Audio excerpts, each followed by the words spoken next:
Jam 10 tadi malam kami berangkat dari Sawang. Pernah dengar Sawang?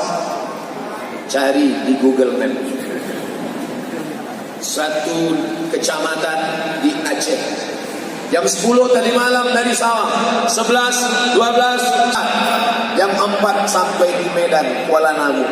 Langsung tunggu pesawat. Jam 5 langsung berangkat. Jam 6, jam 7 sampai di Bandara Soekarno-Hatta. Dari bandara dibawa naik mobil menuju Pangkalan Heli. Dari sana kami kemudian naik helikopter sampai kemari. Saya cuma mau ngasih tahu aja tadi habis naik heli.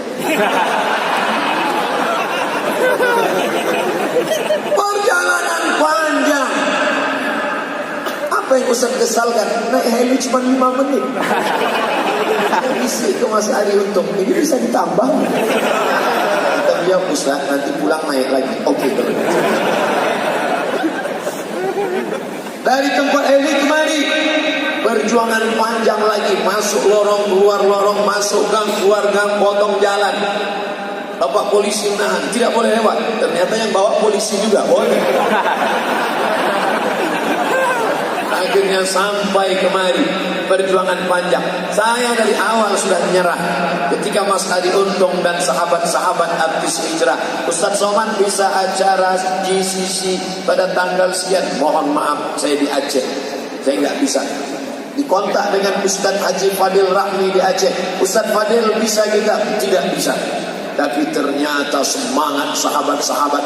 Saya ternyata datang bukan mengajar, saya justru belajar dari semangat mereka. Allahu Akbar. Saya belajar dari mereka. Nampaknya saya yang mengajar. Dibuatkan gambar Ustaz Somad, diapit oleh UBN dan Ustaz A'agib. Di bawah ada Ustaz Felix Siau, Ustaz Salim Afillah. Di atas kepala saya ada bulatan. Biasanya yang di atas kepalanya ada bulatan itu dua, orang suci dan hantu. Yang tampil ke depan Ustaz Somad, tegak berdiri, ceramah, lantang, assalamualaikum. Betul. Tapi ternyata di balik itu ada manusia-manusia yang luar biasa. Kita belajar dari mereka. Belajar di buku biasa, belajar di kertas biasa. Tapi Nabi mengajarkan, man salaka tariqan, siapa yang melewati suatu jalan, yaltamisu fihi ilman, di jalan itu dia mengambil ilmu. Ilmu bukan cuma di perpustakaan, ilmu bukan cuma dalam ayat-ayat, ilmu bukan cuma yang tersurat, tapi ada yang tersirat dalam persahabatan, dalam pertemanan. Ada ilmu yang banyak saya dapat dari mereka. Sahhalallahu lahu bihi tariqan ilal jannah, Allah mudahkan jalan menuju surga. Dan semua yang hadir ini mendapatkan pahala jihad. Man kharaja, siapa yang keluar rumah fi talabil ilmi, untuk mencari ilmu dengan niat tidak lain. Kita bukan orang partai, kita bukan orang ormas, kita tidak ada kepentingan politik, kita bukan bisnismen. Semuanya hanya melangkahkan kaki. Bismillah tawakkaltu 'ala Allah, la haula wala quwwata illa billah. Langkahkan kaki, semuanya mendapatkan pahala jihad fi sabilillah. Amin. Tapi selesai acara langsung pulang. Jangan nanti sampai jam 2 malam nggak pulang. Istrinya nelpon, Mas di mana? Jihad. Saudara yang dimuliakan Allah Subhanahu wa taala, pelajaran pertama yang ingin saya sampaikan, mari kita melihat proses, jangan hanya melihat hasilnya. Hasilnya tabligh akbar, hasilnya pengajian, tapi proses di belakang ini luar biasa. Saya ketika itu mau berangkat ke Mesir tahun 1998, 20 tahun yang lalu. Beberapa anak yang bukan dari Jakarta, pelatihan di Jakarta, anak Jakarta, Bogor, Tangerang, Bekasi, hari libur mereka pulang ketemu orang tua. Kami yang dari Riau, dari Aceh, dari Madura, dari Jawa, dari Kalimantan, dari Sulawesi, enggak pulang. karena ongkos mahal. Jadi kami jalan-jalan, ayo kita jalan-jalan yuk, ayo. Kamu pernah di Jakarta? Enggak, baru sekali. Kalau gitu kita naik Metro Mini aja. Kami pun jalan. Turunnya di mana? Nanti kalau ada tulisan plaza kita turun. Turun di Plaza Jakarta. Kami sangka mall. Sampai ke dalam kantor banyak. Teman saya duduk. Kami sedang keliling, teman saya satu orang duduk di kursi. Dia duduk lama di kursi. Terus saya heran, ente ngapain duduk di sini? Terus dia nunjuk. Ada apa? 15 juta. Ada kursi harga 15 juta. Terus ngapain kamu duduk? Kita nggak punya, paling nggak seumur hidup pernah duduk sekali. Semua orang ingin duduk di kursi kayu jati, ukiran indah, dipajang di Plaza Jakarta. Harganya 15 juta tahun itu. 1998, 20 tahun yang lalu. Orang hanya tahu hasilnya, finishnya, finalnya, bahwa dia kursi mahal. Tapi orang tidak pernah tahu proses dia menjadi kursi yang mahal, bahwa dia berasal dari hutan pedalaman Jawa. Berapa lama dia di tengah hutan, digergaji, dipotong, dikuliti, dipahat, diukir, di kertas pasir, didempul, disayat, disobek, dipotong. Setelah itu dipaku, dibawa ke Jakarta, lalu kemudian dicat, bernis, cantik, indah, barulah dipajang. Orang hanya melihatnya. Berjalanlah ibu-ibu, bisnismen, wanita karir yang kaya dengan suami yang super kaya, gayanya luar biasa, walaupun hutangnya di mana-mana. Jalan mereka, papa, kita beli kursi ini ya. Iya, begitu lihat harganya. Banyak suami yang tekanan darah tinggi karena keinginan istri yang luar biasa. Jangan, Allahu Akbar.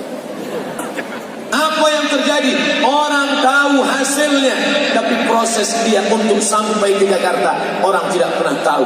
Seorang gadis cantik jelita melihat di etalase kaca cincin indah rupawan berjalan bersama seorang laki-laki yang gagah perkasa. Mas, nanti di hari pernikahan kita pakai cincin ini ya. Iya, cincin emas kuning berkilau dengan permata intan yang luar biasa. Orang cuma tahu cincin emas disematkan di tangan seorang mempelai perempuan, tapi orang tidak pernah tahu proses cincin itu menjadi cincin bagaimana. Dia dari pedalaman sungai di Kalimantan. Mereka mengambil kuali bukan untuk masak, tapi saat itu dimasukkan tanah liat yang kuning, dimasukkan ke dalam kuali, digoyang di tepi sungai untuk memisahkan tiga yang kuning tanah liat, kuning emas, dan kuning satu lagi.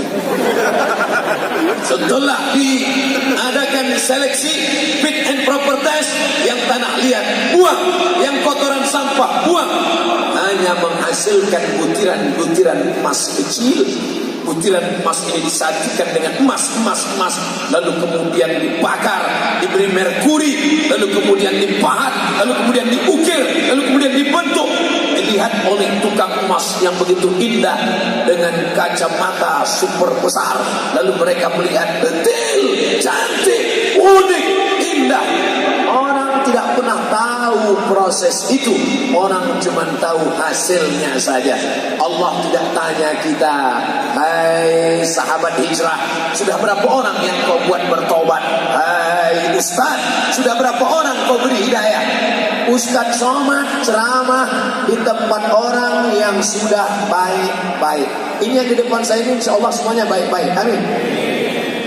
Mereka meluangkan waktunya di hari libur, tinggal di ibu kota Jakarta, sibuk, macet, ribet, sulit, susah.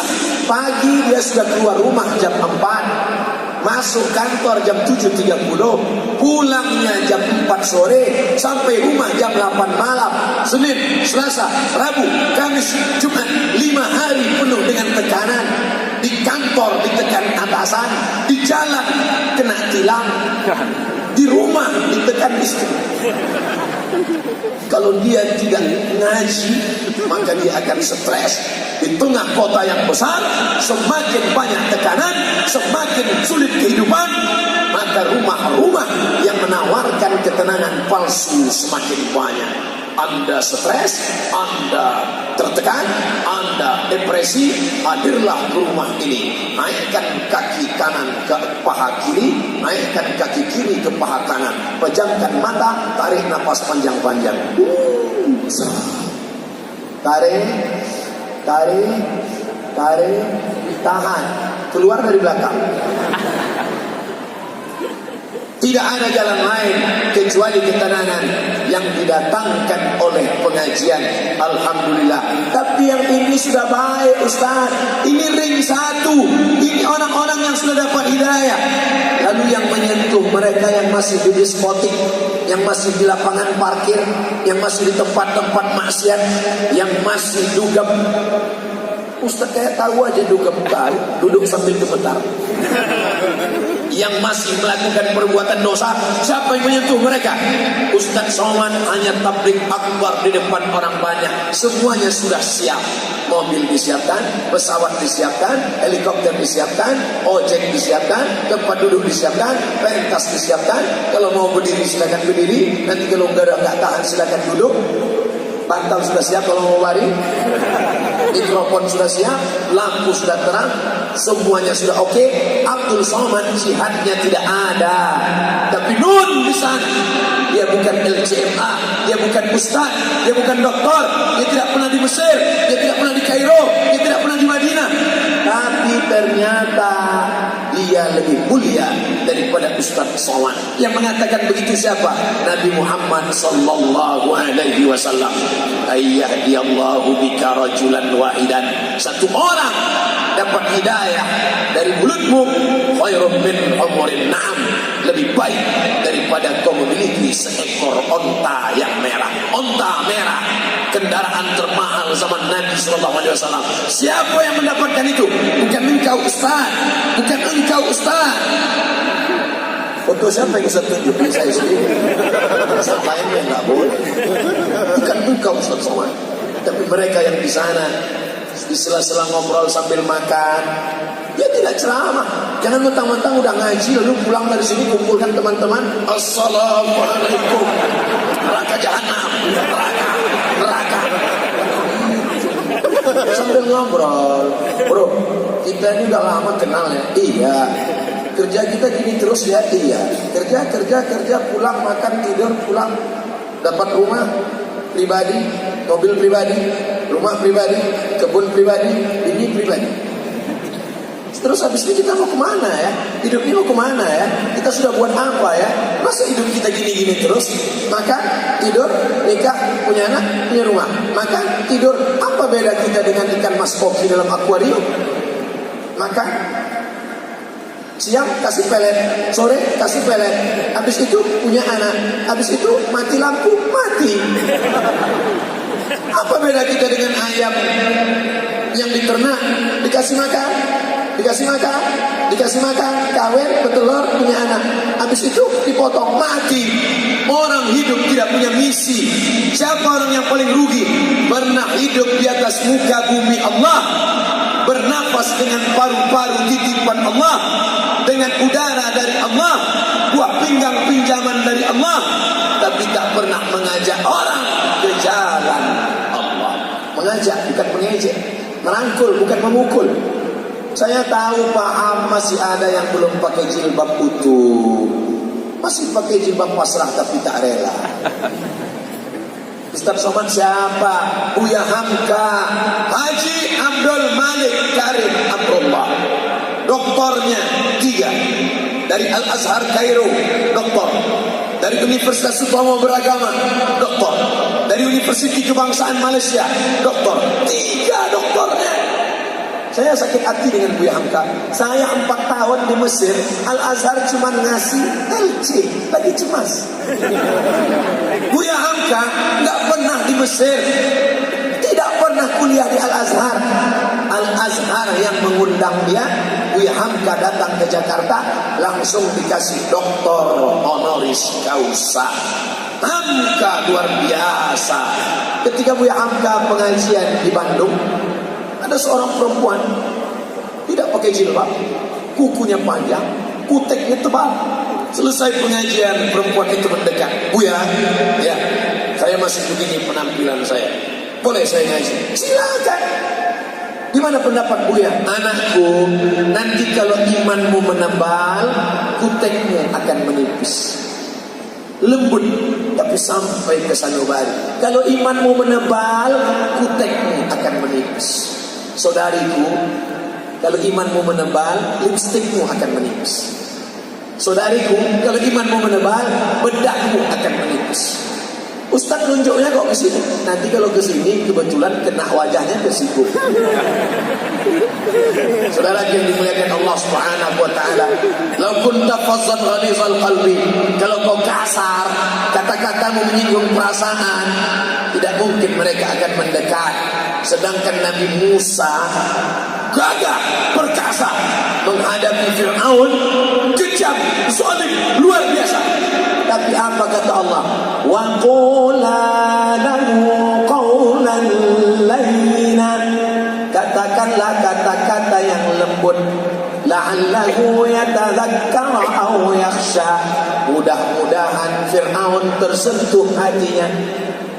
Makanya Fir'aun tidak meminta, ya Allah beri aku tongkat abrakadabra bim salabim, kalau dipukul ke laut merah akan terbelah jalan. Berikan aku tongkat, kalau kupukul ke lantai memancar 12 mata air. Tidak. Apa yang diminta oleh Musa, Rabbis rahli, lapangkan dadaku, lapangkan dadaku menerima orang banyak ini menghadapi Fir'aun. Wa yassirli, aku mudahkan urusanku. Wahlul 'uqdatam min lisani, mudahkan urusanku. Wahlul 'uqdatam min lisani, hilangkan yang membuat aku tidak bisa bicara, sulit aku bicara. Wahlul 'uqdatam min lisani, supaya apa? Yafqahu qawli, supaya mereka paham ucapanku. Itu juga doa tadi yang saya baca sebelum naik ke atas. Ya Allah, yang akan kuhadapi ini hamba-Mu, yang kuhijak ini bumi, yang kukatakan ini firman, yang kusampaikan ini sabda Nabi. Tolong aku, tak ada beda aku dengan mereka. Rendah, tak ada apa-apanya. Ini kuasa-Mu ya Allah. Begitu juga dengan adik-adik yang kebetulan di kantornya, di kampusnya jadi rohis, bicara depan orang banyak. Ustaz Somad, tolong beri kami pelatihan Ustaz. Saya kalau ngomong depan orang rasanya mikrofon itu mau copot. Gimana sih caranya Pak Ustaz? Anggap yang ada di depanmu itu, walaupun dia menteri, walaupun dia profesor, walaupun dia pejabat, walaupun dia orang kaya, engkau hamba Allah, aku hamba Allah. Engkau hebat karena kau duluan lahir. Walaupun kau orang kaya, walaupun kau pejabat, walaupun kau konglomerat, walaupun kau diplomat, walaupun penjual bomat, maka engkau semuanya sama di hadapan Allah. Tetapi dalam hati aja, jangan diomongin. Karena nanti diminta berikut ini, mari kita dengarkan kultum dari adik kita Rohis. Walaupun kalian pejabat, walaupun kalian orang kaya, dia tersinggung, cabutlah kalau gitu. Saudara yang dimuliakan Allah Subhanahu wa taala, hidup ini berapa lama? Kemarin baru reuni dengan teman-teman, 20 tahun enggak ketemu. Ke Mesir 98, sekarang 2018, 20 tahun enggak ketemu. 20 tahun yang lalu imun-imun, sekarang tahu sendiri. 20 tahun enggak ketemu, pertanyaannya anak kamu berapa? Anak kamu berapa? Ada juga yang iseng, istri kamu berapa? 30 tahun gak ketemu, pertanyaannya sudah mulai berubah. Kamu sakitnya apa? Aku di bawah, asam urat. Aku di tengah, jantung koroner. Aku diabetes mellitus. 40 tahun gak ketemu, pertanyaan mulai berubah. Makam Somad di mana? 50 tahun gak ketemu, pertanyaan mulai berubah. Ente pakai pempes merek apa? Hidup ini tidak lama saudara. Makanya kalau ada tetangga kita, teman kita, kawan kita, gayanya sombong, sabar, nggak lama lagi mati.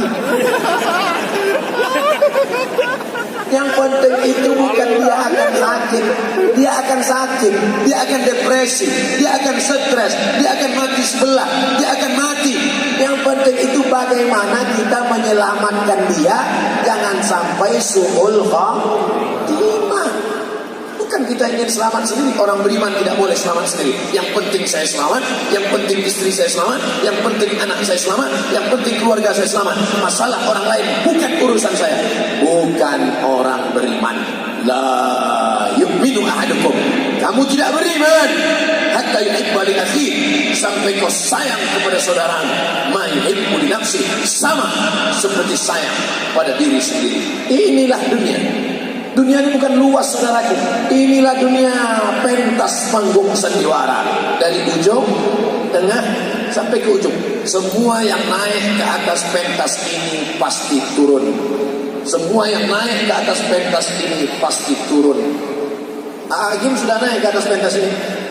Sudah. Habis masanya beliau turun. Ustaz Hanan At-Taqi sudah? Sudah. Turun. Ustaz UWE sudah turun, Ustaz Salim sudah turun. Sekarang giliran saya. Gak lama lagi nampaknya turun juga. Tidak lama. Kira-kira kalau waktunya sudah habis, apakah boleh Ustaz Soan ketika datang berbisik, Ustaz, mohon maaf, waktu sudah habis, saya gak mau turun.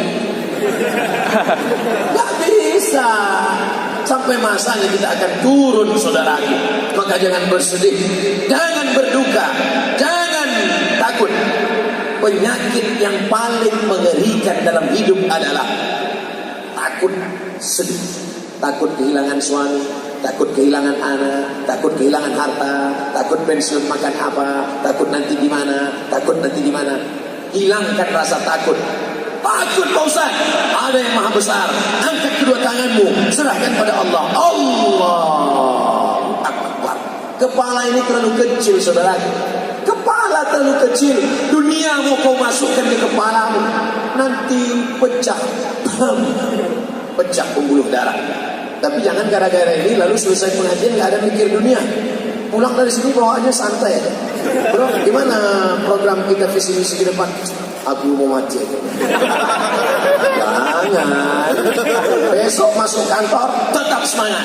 Yang bisnis lanjutkan. Ibu-ibu entrepreneur lanjutkan. Tapi orientasi bukan dunia semata. Yang cari rezeki niatnya untuk apa?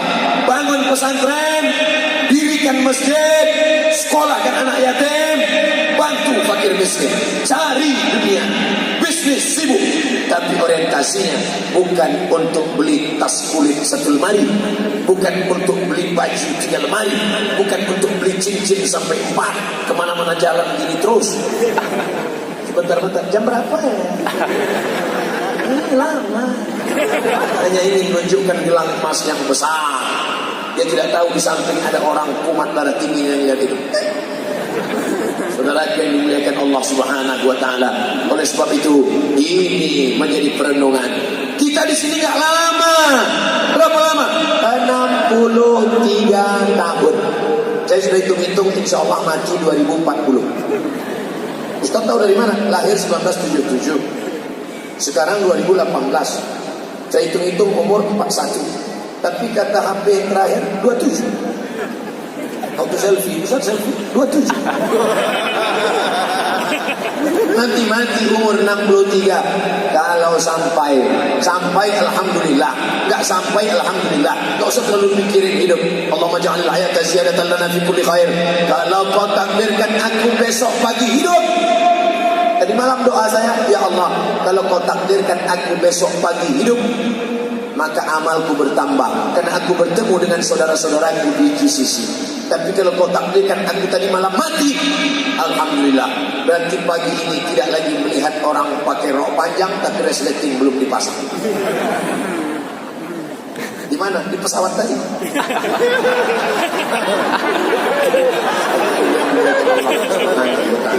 Oleh sebab itu maka ini hanya persinggahan semata, saudaraku. Kita ini dari mana? Alam roh.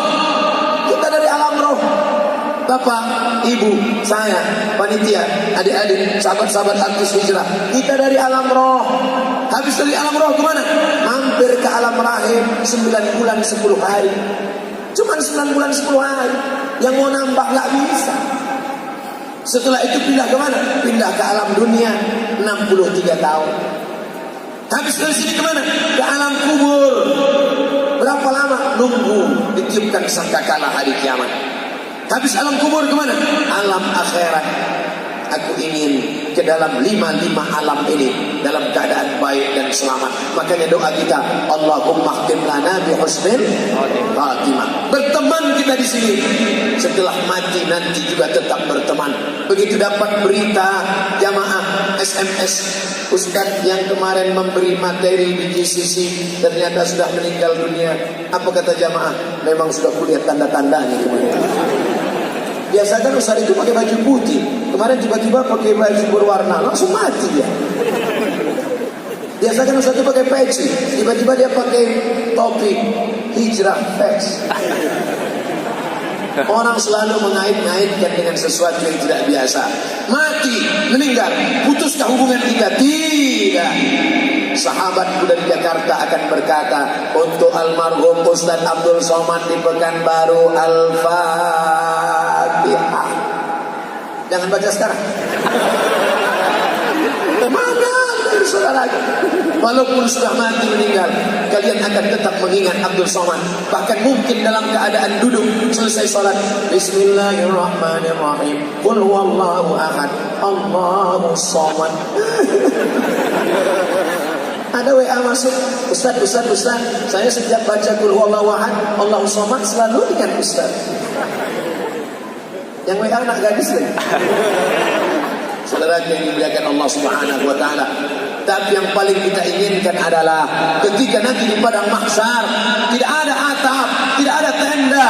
Saat itu Allah mencari ainal mutahabbuna li jalali. Mana yang dulu di dunia berkasih sayang karena aku, yang dulu berteman karena aku, yang dulu bersahabat karena aku. Auzilluhum tahta zilli. Aku mau beri mereka naungan, mau beri mereka atap, mau beri mereka tenda. Pada hari itu tidak ada naungan kecuali naungan aku. Berteman karena harta akan binasa. Berteman karena kuasa akan berakhir dengan datangnya KPK. Berteman dengan popularitas akan sirna.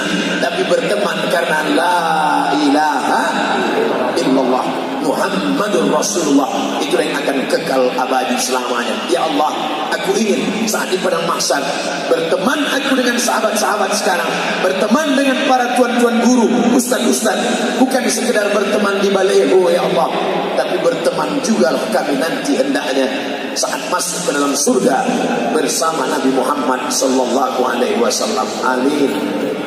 Ternyata masuk surga itu tidak sendirian. Masuk surga itu berjamaah.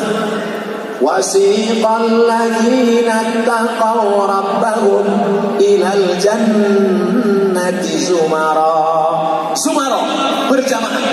Makanya yang sudah buat komunitas jamaah, pemuda hijrah, artis hijrah, petato hijrah, potato hijrah, terus berjamaah, pejuang subuh, geng motor syariah, jebloan sejati, terus harus komunitas hijrah. Hari ini berkumpul semuanya dalam komunitas yang besar bernama Hijrah Fest. Nanti dipanggil oleh malaikat.